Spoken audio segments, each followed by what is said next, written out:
احنا بعد إذنك يعني يا جلالة الملك هنكون مشغولين في مشروعنا هنا. مشروعكم هنا؟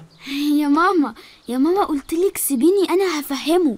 الموضوع إن ماما عندها فكرة، هي في زماننا إحنا فكرة قديمة، لكن أعتقد هنا هتبقى نقلة تانية. انت تقصد ايه يا يحيى؟ ماما قررت تفتح أول محل فول في مصر القديمة يا سيدي. محل؟ هتتاجر يعني في الفول؟ لا يا جلالة الملك، هم هيطبخوه بالطريقة المصرية الحديثة ويبيعوه. وعلى فكرة الفول هيبقى جنبه حاجات تانية لذيذة قوي هتعجبكم. هو انت عاوزة تعملي لهم طعمية وبطاطس مقلية يا كنوز؟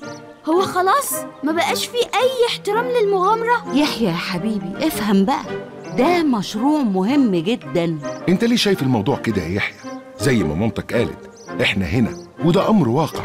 وبعدين هو اللي بيغير التاريخ الحروب والاختراعات بس. التاريخ والناس بتتغير بحاجات كتير، منها اكتشاف انواع جديدة من الاكل. اي بلد بتسافرها بتفكر يا ترى هما بيعملوا اكل ايه حلو. حتى كل الثقافات اللي دخلت مصر جابوا الاكلات الجديدة، وبعد كده بقت جزء من ثقافة المصريين وتاريخهم. كلام والدك صح يا يحيى، وانا مش معترض، لكن المهم دلوقتي مين عايز يفضل هنا ومين هيجي معايا؟ أنا هاجي معاك. وأنا كمان. يبقى اتفقنا.